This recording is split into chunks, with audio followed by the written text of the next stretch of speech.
Houston. Houston, we have a problem. DJ Apollo has landed. I repeat, DJ Apollo has landed at Hitmix 88.9 WEIU.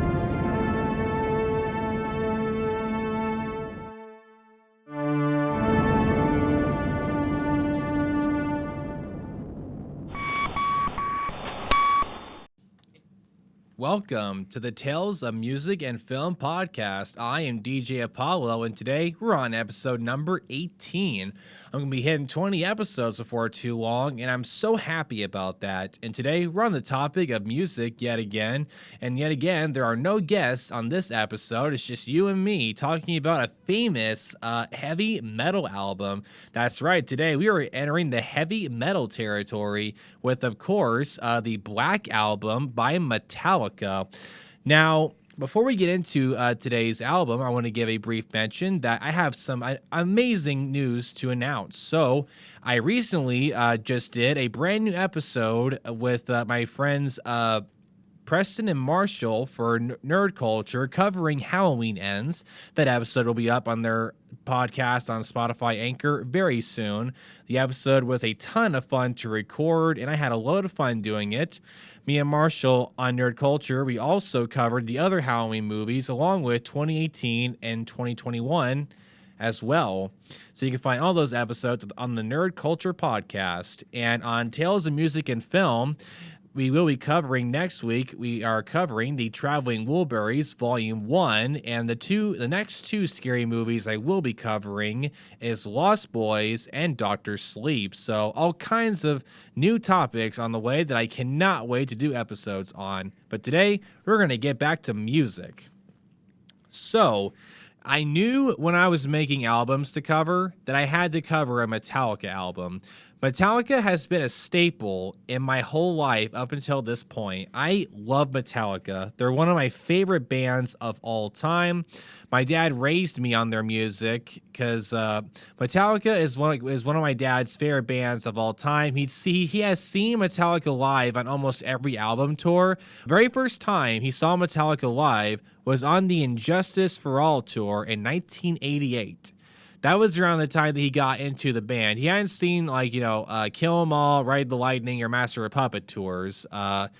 But he's seen them for every tour up until that point. But he did not see them on, I think it was the Reload album tour.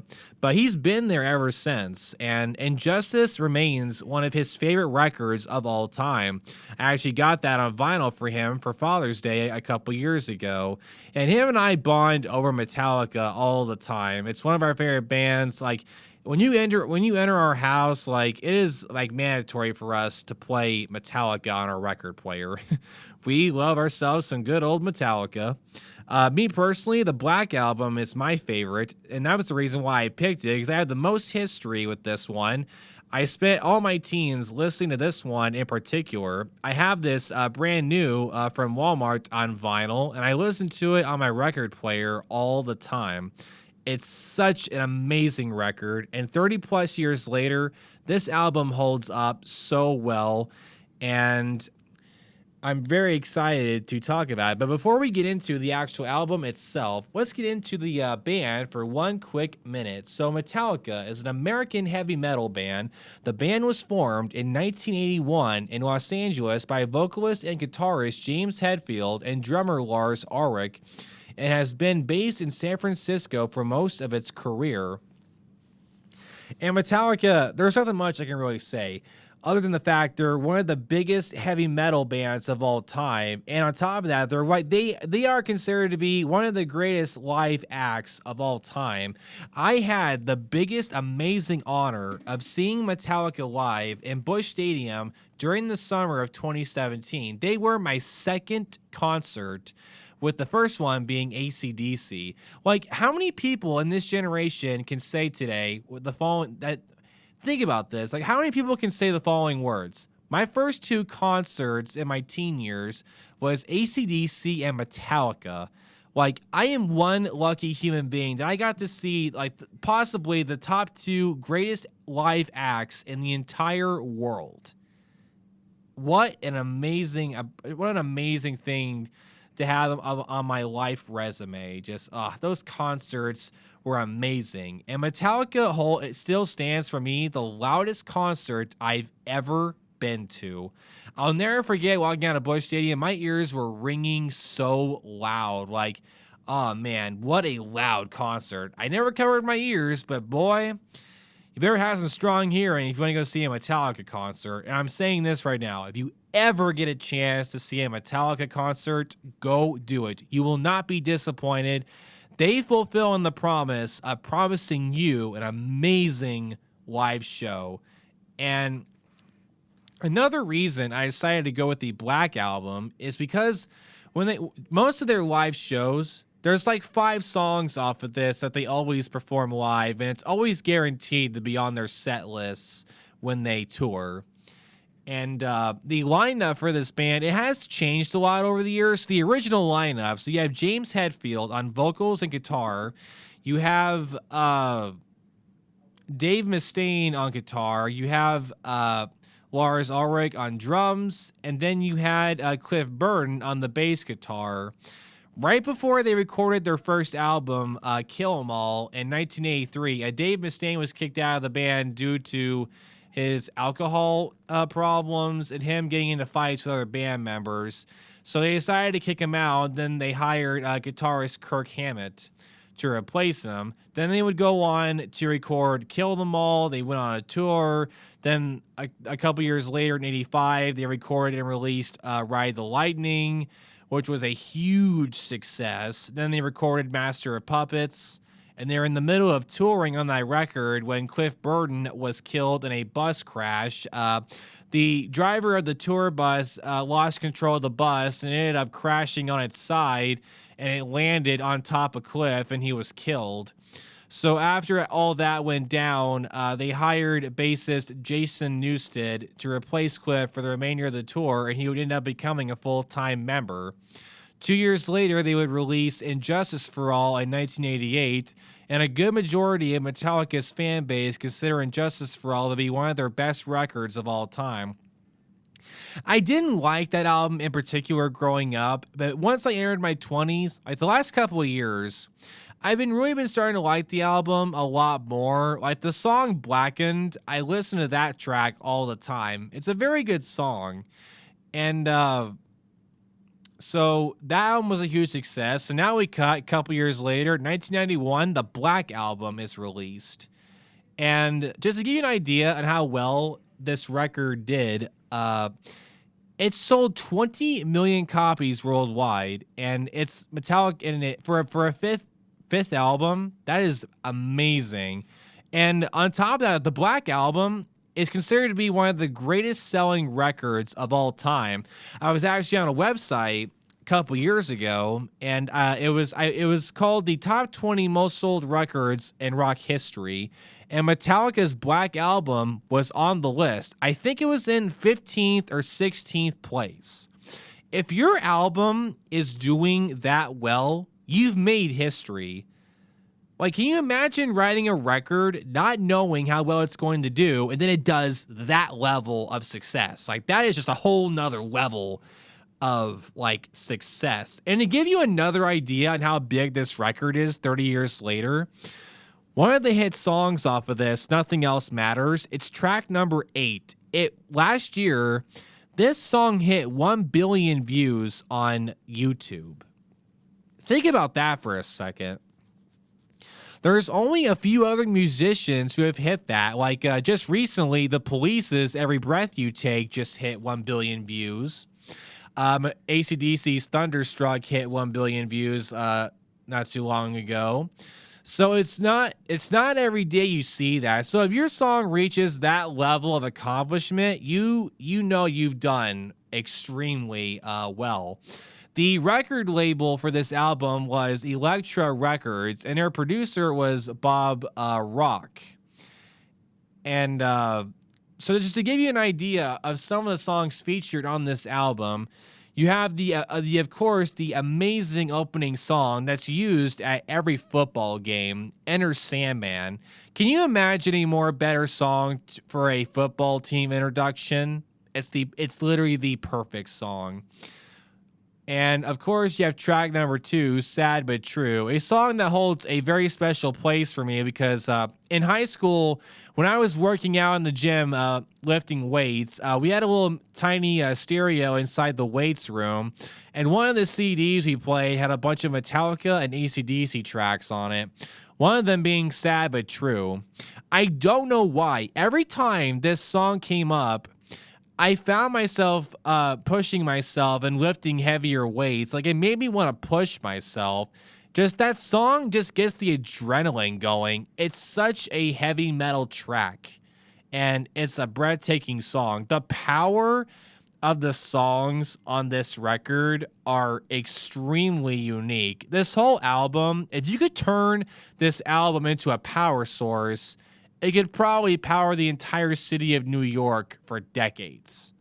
Of course, you have the classic Unforgiven, one of the most famous Metallica songs of all time, with that beautiful opening on the acoustic guitar, the lyrics that gives off vibes of like a Western duel's getting ready to happen. Oh, it's so beautiful. And of course, you have Wherever I May Roam, another good song that's usually on their set list when they tour. Nothing Else Matters, My Friend of Misery, and of course, The Struggle Within. You see, Metallica writes their songs around a lot of touchy subjects like suicide, drug and alcohol abuse, loneliness, depression. They have all kinds of songs that touch upon that. Like Injustice even had a couple of songs on that album. There was a few songs talking about, like war, how soldiers suffer from PTSD when they come home. Like Metallica touches a lot of very touchy subjects and brings awareness to them, similar to how Nirvana did with a lot of their songs too, touching really dark and very sad, subject matters. And these songs really make you think about things. And I think that's the most important part, is that this album makes you think. Brings up issues that need to be addressed more. And I'm telling you right now, this album accomplishes that greatly. And the band really stepped their game up on this album. Like James Hetfield's lyrics and guitar play on this, I think this album holds one of the best vocal performances he ever did. Like, I think Injustice, he did a slight better, but on this album, man, he was a force to be reckoned with. All 4 of the band members were. Kirk Hammett's guitar play on this is masterpiece level. Lars' drumming on this was amazing in of itself. Lars, for some reason, is considered to be one of the most controversial metal drummers of all time. Like, there's a Metallica fan group page that I follow on Facebook, and I see so many comments on it all the time saying that Lars is not a good drummer. And like, me and my dad talk about this all the time, where it's like, how can you look someone in the eye and say Lars Ulrich is not a good drummer? Like, really? Okay. I want you to go back, listen to the entire Injustice for All record.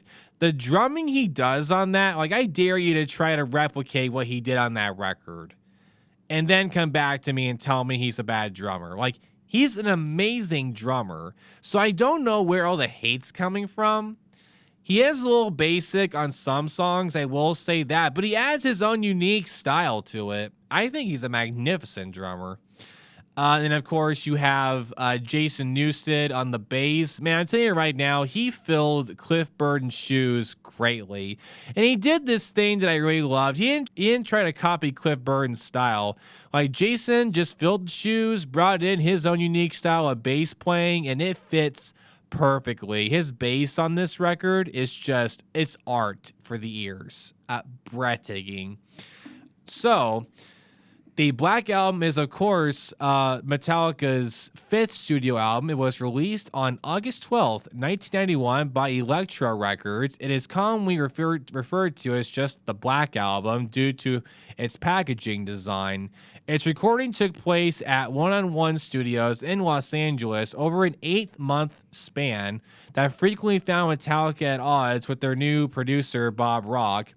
The album marked a change in the band's music from the thrash metal style of their previous 4 albums to a slower, heavier, and more refined sound. And that brings me to the next topic. This album, even though it was a huge phenomenal success and it brought the band to A-star stardom for the rest of their careers, there was a lot of negative feedback for this record. A lot of the fans had a problem with the different sound on this one.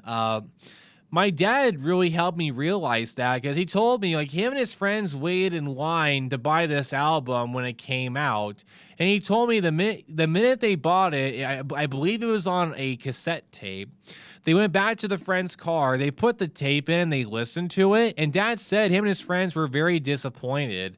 And it took me a long time to understand why, because I was introduced to Metallica through the Black Album, so that instantly became my favorite. And growing up, it was the other way around. The Black Album I considered to be a masterpiece. The first time I tried listening to the Injustice for All record, I wanted nothing to do with it. I thought it sounded way too different. It didn't match what the Black Album was doing. So it was a complete opposite for me. But like I said earlier, now that I'm older, I'm starting to appreciate the album a lot more. And I understand where a lot of those fans were coming from. It's like, if you listen to Kill Them All, Ride the Lightning, Master of Puppets, and Injustice, you listen to all those, and then you go to the Black Album, it is a lot different. But I mean, that's going to happen with most bands. When they reach a certain point in their career, they want to change things up. Like, you got to. You can't just do the same sound your whole career. I mean, some bands do that and it works. Like AC/DC, for example, they never really necessarily changed their sound. Like, they knew what sound they had from the get-go. But Metallica, they changed it up a little bit with this record, with the way they wrote the songs. A lot of them are a lot more slower, with a different kind of sound, and I think it worked. So Metallica promoted the Black Album with a series of tours. They toured for 3 years for this record, and that's insane. Can you imagine traveling the world for 3 straight years? Just like, man, that's right there is pure dedication. They also released 5 singles to promote the Black Album, and then, of course, being Enter Sandman, The Unforgiven, Nothing Else Matters, Wherever I May Roam, and Sad But True. Like, I'm not surprised one bit. Those are my top 5 favorite songs off this record and off this album, and they all were hits. All of which have been considered to be among the band's best-known songs. Like, those songs are considered to be like Metallica's well-known songs. Like, of course, you have Kill 'Em All off the Kill 'Em All album. You have From Whom the Bell Tolls and Ride the Lightning off Ride the Lightning, the Master of Puppets. You have Battery and Master of Puppets, of course. Then Injustice, you have Blackened. And then now you have those 5 singles off of this. So they're ranking up a catalog of amazing tracks in just their 5th album. So they're making history with the amount of songs that they wrote. Masterpieces, all of them. The song Don't Tread on Me was also issued to rock radio shortly after the album's release, but did not receive a commercial single release. So Metallica, this album, like I was mentioning earlier, it took them to A-star stardom for the rest of their lives. Like, the band received widespread critical acclaim and the Black Album became the band's best-selling album. It debuted at #1 in 10 countries and spent 4 consecutive weeks on the top of the Billboard 200, making it Metallica's first album to top the album charts.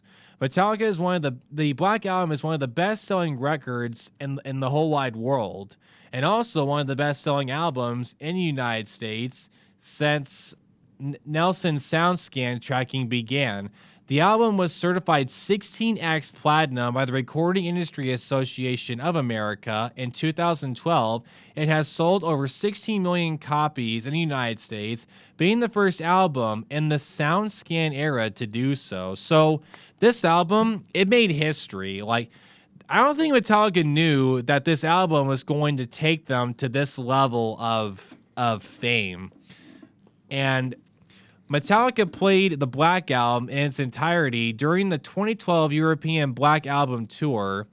In 2020, the album was ranked number 235 on Rolling Stone's the 500 greatest albums of all time list. Like, there's no surprise there that the album made it onto that list. And December 2019, the Black Album became the fourth release in American history to enter the 550-week milestone on the Billboard 200.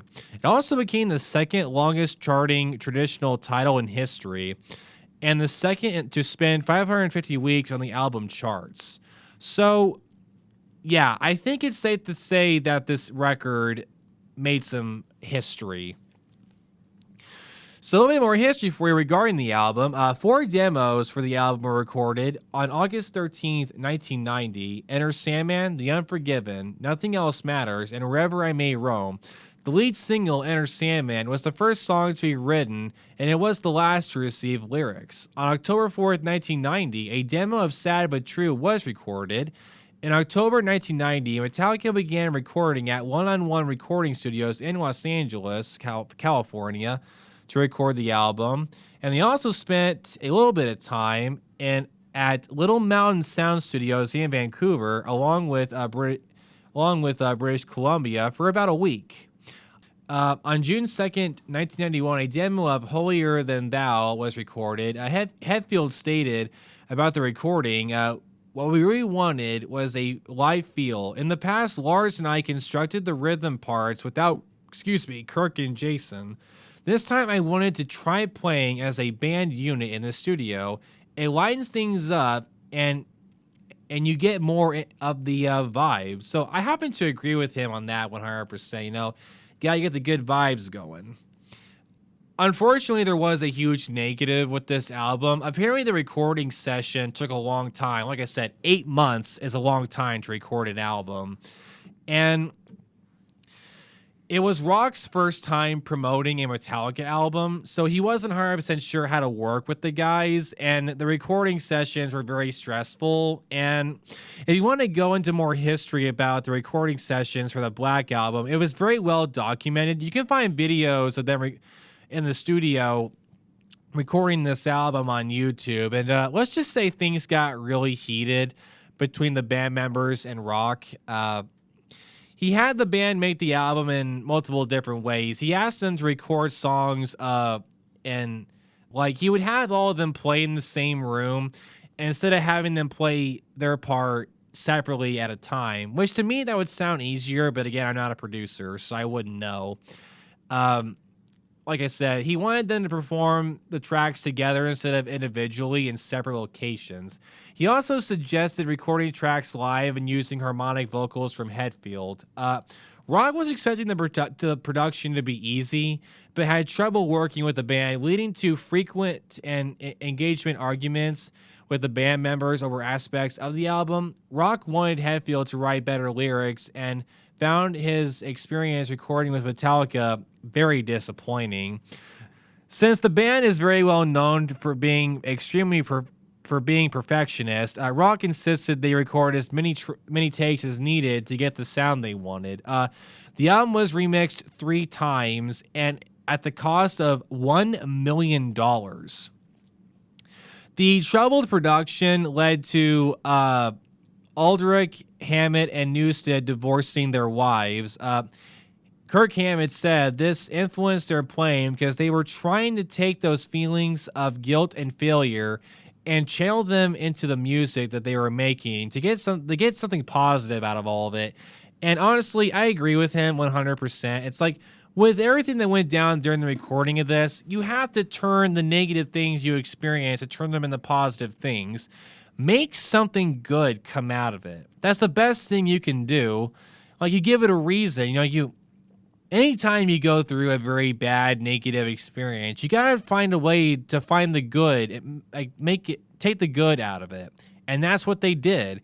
And they put all the emotion into this record, and it paid off, to say the least. So, Enter Sandman was released as Metallica's lead single on July 29th, 1991. It reached number 16 on the Billboard Hot 100 Singles chart and was certified platinum by the Recording Industry Association of America. The follow-up single, Don't Tread on Me, was released promotionally and peaked at number 21 on the Billboard Hot Mainstream Rock Track Singles chart. The Unforgiven was a top 40 hit. It peaked in the top 10 in Australia. And lastly, one more bit of history for you. To celebrate the 30th anniversary of the Metallica Black Album, a 53-track covers album titled The Metallica Blacklist was released on September 10th, 2021. The album features covers of songs from Metallica from over 50 artists in various styles. All profits from the album are donated to the band's All Within My Hands Foundation, as well as charities of each contributing artist's choice. So, I mean, like, I think it says a lot when other artists come together to cover your music like that. Like, you really made an impact on these artists' lives. Like, I'm very curious to see, like, how many musicians we have now that were influenced by Metallica and their albums. Like the Black Album's success cannot be talked about enough, and 30 plus years later, this album holds up so well. I have it on vinyl, and I listen to this record all the time in my bedroom. It makes you feel good to be alive, makes you really think about things, and it just makes you happy. And that's the best thing, man. Metallica's music, it really makes you happy. It makes you feel good to be alive, as any song and music should. Their craft has stood the test of time, and I'm very curious to see how many more fans the Black Album is going to pull in. So I had a great time reviewing this album, and I hope you enjoyed this episode. This is a great, amazing opportunity for me. And like I said, next week I have 3 new episodes coming out soon. I'm going to be inviting friends on to cover the Lost Boys movie to celebrate its 35th anniversary. And I will be talking about the famous Stephen King book adaptation, Dr. Sleep. And the next album I will be recording, I'm hoping to get my buddy Preston back on the show again to cover the Traveling Wilburys Volume 1. So stay tuned to those. So until next time, this is DJ Apollo here on the Tales of Music and Film.